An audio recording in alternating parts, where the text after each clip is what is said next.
yo me he visto como, sin embargo, la institución escolar era una institución particularmente abocada a este control de la experiencia. Y los jóvenes cantaban, es mejor tener el cielo libre que la libertad conquistada. Exactamente. Bien, ahora, sobre este terreno que hemos caracterizado, me gustaría hacer una entrada por dos fuentes traje. ¿Cómo caracterizar una experiencia escolar a partir de este primer momento que yo les mencionaba, ¿no? A partir de los saberes y las prácticas, más que de la normativa, ¿no? Y una de las entradas que les propongo es una novela, esto es una novela escrita por un exalumno del Colegio Nacional de Buenos Aires, que es Martín Cohen. La novela se llama Ciencias Morales, y sobre esta novela se hizo el guión de una película que les recomiendo abiertamente, que se llama La mirada invisible, ¿no? La mirada invisible la dirigió Diego Lerman. Creo que se estrenó en el año 2010. Y lo que cuenta, efectivamente, es cómo era vivir dentro del Colegio Nacional de Buenos Aires a comienzos de la década del 80, esto es, en plena dictadura militar y a poco de la guerra de Malvinas. Y lo que pone en escena es a una particular preceptora de nombre María Teresa, ficcional María Teresa, que, digamos, cómo ella piensa que tiene que ser su tarea dentro de la escuela. Dice así. A ver, ¿por dónde empezamos? No, está bien. Encuentro la cita y...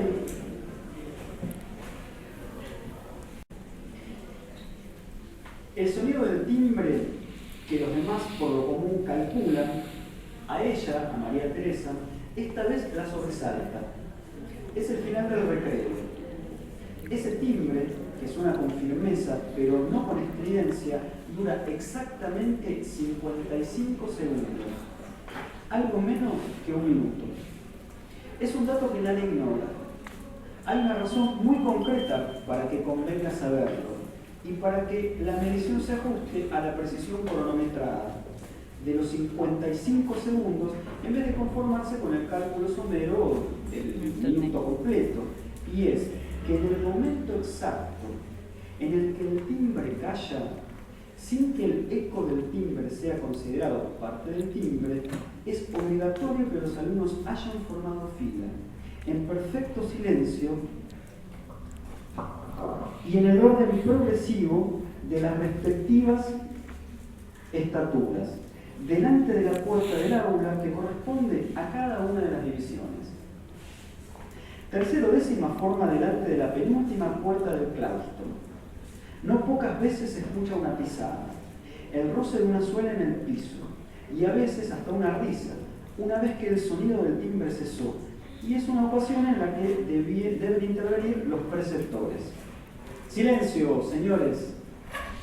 Entonces sí que nada se oye.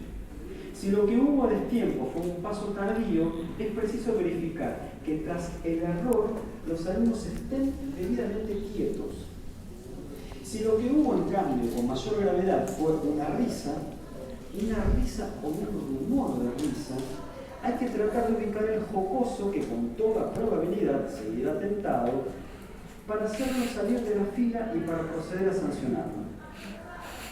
La cabeza gacha es la manera habitual de delatarse en estos casos. Lo más frecuente, sin embargo, es que la consigna se cumpla sin contratiempo. Tomen distancia. Una única voz suena para todo el claustro.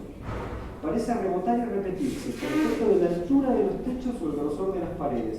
Pero todos saben que no ha habido repetición alguna, que las órdenes se dan una sola vez y con eso es suficiente. Tomar distancia es un aspecto fundamental en la formación de los alumnos del colegio. Aunque se pongan en fila uno detrás del otro, y aunque respeten el orden progresivo que va de menor a mayor, hasta que toman distancia los alumnos lucen todavía en desorden. reunidos pero no formados, con cierto aire de dejadez que es indispensable despejar. Una vez que toman distancia, la doble hilera adquiere en cambio rectitud y proporción, una justa simetría por lo demás muy adecuada. Para hacerlo hay que extender el brazo derecho, sin doblar el codo, por supuesto, y apoyar la mano, y mejor que la mano, el extremo de los dedos, en el hombro derecho del compañero o de delante. ¿Se acuerdan de esto, no? De tomar distancia, ¿no? Baldosa de por medio. Sigue Martín Cobal. Como ese compañero es por definición más bajo que el que le sigue, cada brazo traza una línea perfectamente recta, pero también en suave declive. Así es como se hace, ahora y siempre. Las chicas forman adelante y los varones atrás. María Teresa presta mucha atención, aunque tratando de ser discreta, a ese eslabón tan conflictivo de la hilera, allí donde los dos varones primeros, que son los más petizos, suceden a las dos mujeres últimas, que son las más altas. Los varones de menor estatura son los que por lo general, los que presentan cierto aire de infancia, imberbes todavía, o poco menos, en tanto que las chicas más altas son siempre las más desarrolladas. En el momento de tomar distancia, esos dos varones, que en tercero décima son Iturriaga y Capelán, deben apoyar la mano, y mejor que la mano, la punta de los dedos, en el hombro de las chicas de adelante, que en tercero décima son Daciur y Marré. Esos hombros les quedan decididamente lejos, demasiado altos, y casi tienen que estirarse para alcanzarlos.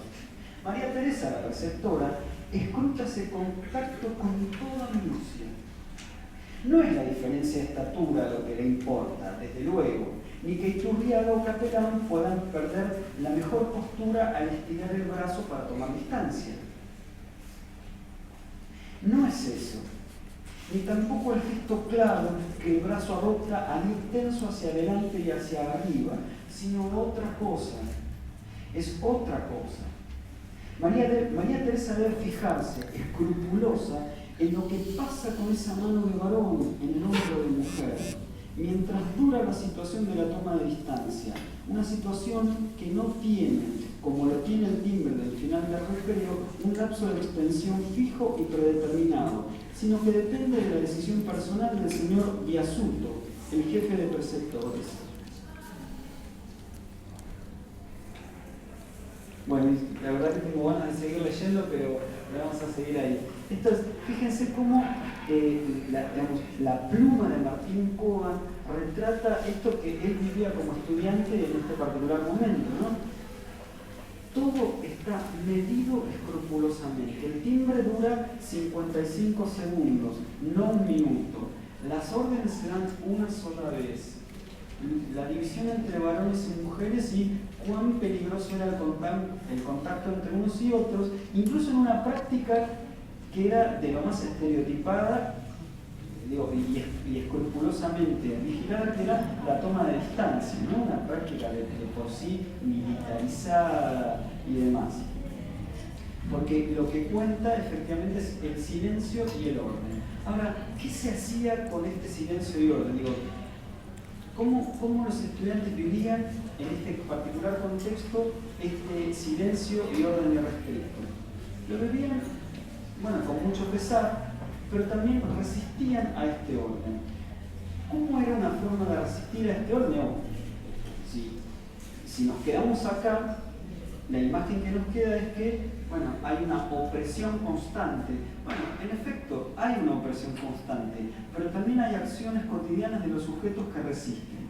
Los sujetos estudiantiles resistían a partir de hacer una revista. Y esta revista se llamó Aristócratas del Saber. Estoy hablando del Colegio Nacional de Buenos Aires. Es una revista que se editó entre 1978 y 1986. Fueron 25 números y por supuesto que fueron números que se editaron en la clandestinidad. ¿Cómo llegamos a estas fuentes? ahora adultos, que en su momento eran estudiantes del Colegio Nacional, las digitalizaron, las imprimieron y dejaron una copia en la biblioteca del colegio. Y me gustaría ver algunos de esos números, porque efectivamente es una fuente privilegiada para ver eso, prácticas de resistencia. Y vamos a empezar, por ejemplo, ahora les pido que me den, yo lo traje acá marcado, acá está, número 4. Las normas que se dan para leer, ¿no? Dice, es por eso que, fuera de joda, es condición fundamental cumplir con todas y cada una de las recomendaciones siguientes, aunque algunas pueden resultar obvias. 1. No llevar aristócratas al colegio. Ahora vamos a hablar de nombre. 2. Tener cuidado dónde se lee, esquina, subte, prefectura, totalmente descartado. 3. Pasarla al que se tenga absolutamente confianza. 4. Evitar todo conocimiento de divulgación de la autoría de los artículos, porque firmaban con seudónimos. 6. Totalmente prohibido que cualquier senador tenga conocimiento de la revista, por más macanudo y confiable que sea. A quien no se crea capaz de cumplir con todos los requisitos anteriores, rogamos abstenerse. Acá hay dos cosas para ver. En primer lugar, el nombre. Aristócratas de saber era una chanza que hacían los estudiantes, porque es una larga tradición de este colegio. No siempre se lo pensó como el colegio donde se iba a construir la élite política del país. Y en estos momentos, el vicerrector en un campeonato de natación expuso, que era un campeonato de interescuelas, expuso que sus estudiantes pertenecían a la aristocracia del saber en la Argentina. Y la verdad que eso a los jóvenes que transitaban este colegio no les resultaba para nada cómodo ni placentero. Entonces, mofándose, pusieron en la revista Aristócratas del Saber, aunque ellos le decían ADS. Y uno de los blancos de crítica más fuerte que va a tener esta revista son los celadores, que eran, por ejemplo, María Teresa, ficcionada, ¿no? Ahí hay que cuidarse que los celadores no la encuentren. Y quiero mostrarles otra, reglamento interno.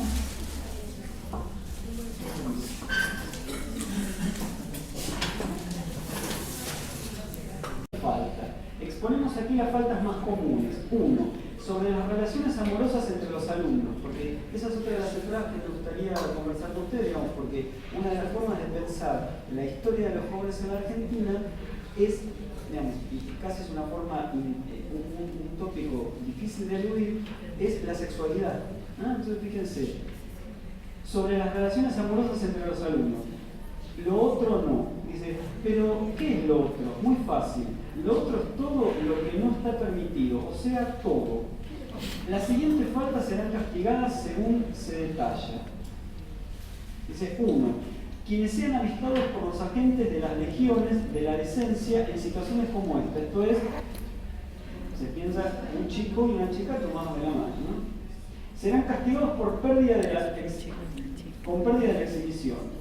2. Serán castigados con similar rigor quienes practiquen ritos como este, que son dos chicos juntos. ¿O qué se creían? Sus fotografías serán expuestas en la muestra típica de fin de año. 3. Queda penado con amputación de la mano derecha y con o izquierda quien sea sorprendido en evidentes actos de onanismo, esto es masturbación. Queda también prohibido cualquier tipo de ilustración al respecto. 2. Bueno, acá viene. Sobre la indumentaria. La presentación es fundamental y quien no cumpla con todas las indicaciones serán severamente reprimidos. Para ello se ha creado el gentil cuerpo de celadores. En las ilustraciones no aparecen los rostros de los celadores, pero puede ser cualquiera de estos. Y fíjense cómo los estudiantes pensaban al cuerpo de celadores. Y aparece una especie de tipología. Son 8 preceptores. Dice 1. Y ahora los describen. Dice, hijo único, madre sobreprotectora, fue expulsado de la escuela primaria por manosear a sus compañeras. Intentó seguir sus estudios, pero se arrepintió. Tito, que era el preceptor al que evidentemente era el que peor nos trataba, Tito consideró su currículum vitae y después de felicitarlo le confió primer año. Esto es, pese a todas estos antecedentes, era el mejor candidato. 2. El otro senador. Su vida es un largo camino al fracaso. Tuvo que abandonar sus trabajos de heladero, chocolatinero y canillita por falta de capacidad. Pero toda su amargura fue coronada por un día de suerte. Tito se conmovió por su pasado y le encontró un lugarcito. 3. En pocas palabras, no encontró un laburo mejor. Vamos a ver el cuarto. Así como lo ven, este es uno de los sobrevivientes de los Andes, que para no abandonar sus costumbres aceptó un puesto en el colegio. Chupa huesitos en prefectura. O sea, fíjense que es una crítica de lo más ácida e irónica. En un contexto en donde se suponía que los estudiantes tenían que ser callados y demás. 5. Latin lover fracasado. Su fuerte, las mozas de segundo. 6. Antecedentes inmejorables. Ciclo básico cumplido, candidato a prefectura. 7. Es de los que vuelven preocupados por no saber si realmente han cumplido su deber. 8. Acabará sus días escuchando silencio en su cajón.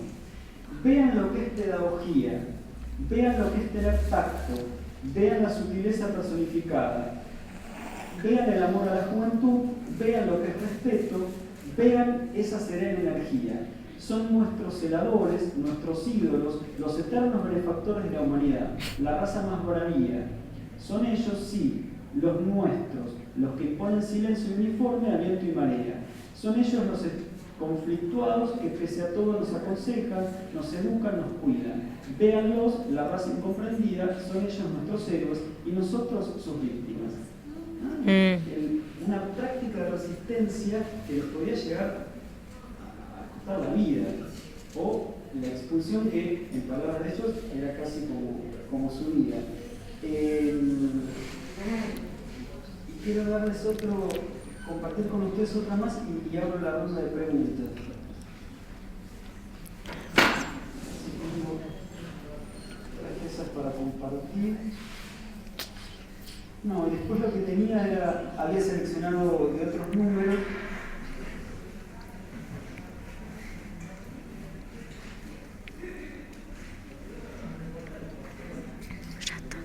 En el 8. Sí. Es el 8. Es la editorial, la primera. Bueno, de paso vemos las tapas.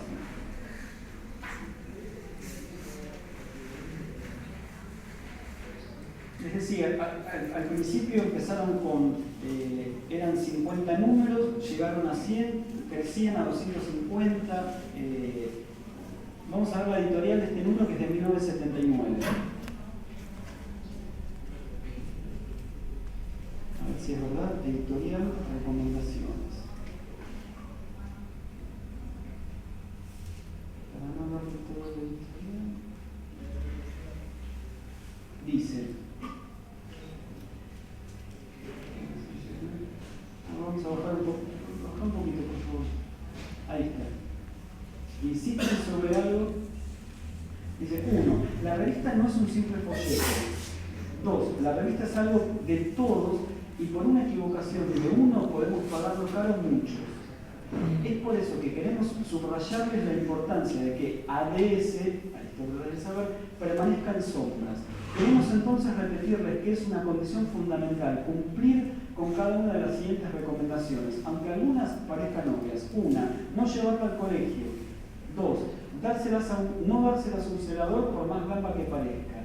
3. No leerla en el subte, donde puede haber celadores o gente de este tipo vinculada al colegio. No leerla en la puerta del colegio, no comentarla en los claustros, no leerla en la séptima hora, no leerla en la cola de prefectura, no dárselas a Tito. Tenemos todo en bandeja. Por primera vez en el colegio, una revista va a comenzar su tercer año con una tirada alrededor de 200 ejemplares. Esta es nuestra oportunidad. No la echemos a perder por no saber cuidarnos. ¿No? Entonces, básicamente lo que yo quería presentarles es esto, ¿no? Cómo frente a un escenario de total represión de las conductas, aunque sean las más íntimas, si uno se pone atento a las prácticas escolares y a la invención de los sujetos, aparecen este tipo de prácticas que resistían al control que se imponía desde arriba. Eso no quiere negar que efectivamente hubo represión, que hubo desaparición de estudiantes secundarios, sí, pero tiene que ver con analizar este particular periodo de la historia de la educación argentina más allá de las normativas y adentrándose en las prácticas cotidianas de los sujetos. Ahora sí me gustaría escucharlos a ustedes si tienen alguna pregunta, alguna consulta, si fui claro. Sí. No, porque es una escuela que tenía una carga horaria muy grande, entonces generalmente era la que coincidía con el almuerzo o después del almuerzo, digamos. O sea, era dentro del colegio. Sí. Claro, porque no entendí por qué decía primero no le daba dentro del colegio y después la séptima hora. Porque seguramente era la chance que tenían de salir a la escuela y volver, como que estarían en las cercanías de la escuela. ¿Qué más? ¿Qué les llamó la atención? Sí. Limitaciones para distribuirla. Sí. Bueno, vos sabés que yo accedía a las entrevistas que daban, les digo, ¿no? Adultos de 40, sí, tienen 40, 42, 43 años. Se juntaron hace dos en el colegio, ¿no? No se conocían entre ellos, porque firmaban como anónimos. Entonces, a la redacción, lo que no pude reconstruir es cómo llegaban las notas a una supuesta redacción, ¿no? Pero llegaban en sobres con firmas anónimas. Entonces, a la vuelta se decían, vos eras tal seudónimo. Bueno, pese a no nombrarla, se leía y se leía mucho. Y efectivamente era un respiro. Una pregunta, ¿quién era Tito? Porque dice no dársela a Tito. Sí, Tito era, por lo que se puede leer, es como el celador o el jefe de celadores. Era el blanco de todas las críticas. Era como la primera regla sería no dársela. Porque era el que más los controlaba. Hay un libro que se llama El Colegio, que Claro, ¿no? sí, claro. Inicialmente. Es la tesis doctoral de ella. Sí. Bueno, y está bastante explicado el tema, ¿no? Sí. Inclusive a dónde iban a ir. Sí. Pero, sí, cuando vos decías de que a este grupo de alumnos les molestaba esto de ser aristócratas del saber, a esta parte de los alumnos, porque la gran mayoría de los alumnos, por supuesto que no, por las características precisamente de la escuela. Entonces, había más de la mitad que se pensaban que eran aristócratas del saber. Yo creo que jugaban con eso, porque Y se lo siguen pensando. se lo siguen. Yo creo que es lo que le pasa a las escuelas de larga edad, ¿no? Algo así como, bueno, somos de una escuela centenaria, y más esta Estudio Belgrano. Estudio Belgrano. Pero para eso les traje Pero otra digamos, nota. desde el ingreso, ¿cómo se forman desde el ingreso, no? Bien, a eso voy con esto. Una nota que aparece en 1979, el número 6 de Aristócratas del Saber, que también da cuenta de esto que tú decís. Dice, queremos un país y un mundo donde se pueda salir a pasear con la novia, sin miedo. Queremos un mundo donde una idea, no digo una bomba, sino una idea, sea respetada, cualquiera sea. ¿Por qué sabemos que queremos eso? Simplemente porque en nuestro paso por el colegio hemos tenido contacto indirecto con Grecia y Babilonia grandiosas. Acá, inmediato desde temprana edad leen a los griegos y a la historia de Grecia y de Babilonia. Y para hablar del presente van a las humanidades clásicas. Claro. Dice, De repente hablan en latín. bueno, Dice, porque hemos leído la Gaceta y sabemos que Moreno, si se levantara y viera esto, se volvería a morir. Porque hemos leído La República, amigos míos. Esto es, son jóvenes que para expresar una crítica a la realidad, a su realidad actual, apelan a una formación que es una formación concretamente humanista. Van a Grecia y a Babilonia, a la República de Platón, a la Gaceta de Mariano Moreno. Entonces, de alguna manera, ¿qué es lo que hacen con aquella formación que hoy diríamos Beli? Si se construyen como sabios privilegiados o aristócratas del saber, o si ponen eso en juego para hacer algo frente a este contexto represivo. Dudas, preguntas, consultas. La verdad que no sé si fue claro. Tenía otras cosas para decir, pero la verdad que no, ya estoy media hora más tarde de lo planificado. También hay como cierta resistencia a algunas prácticas escuelas de lo que había descrito, ¿no? Por ejemplo, de formar fila entre nenas y nenes, que no sé cuál es el sentido todavía que guarda eso. Yo creo que tiene que ver con eso, ¿no? Otra de las cuestiones que a mí me sirvió leer y estudiar historia de la educación. Historia de la educación no es solamente estudiar fechas, ensalzar a los próceres o a los supuestos padres de la pedagogía. Estudiar historia de la educación es una forma de entrar al presente de la escuela. Entonces, entrar al presente de la escuela con otra cintura. Y esa cintura permite cuestionar ciertas prácticas. Digo, ¿por qué hoy en las escuelas se toma distancia? Porque lo que yo les leía recién no es el autoritarismo en el contexto de los años de plomo de Argentina. Hay que ver cómo ese autoritarismo se sigue filtrando en las prácticas actuales. ¿Por qué, ¿por qué un chico no puede ir con rastas a la escuela? Con rastas, ¿qué es lo que le cambia? Digo, ¿qué significa uniformizar a partir de la apariencia?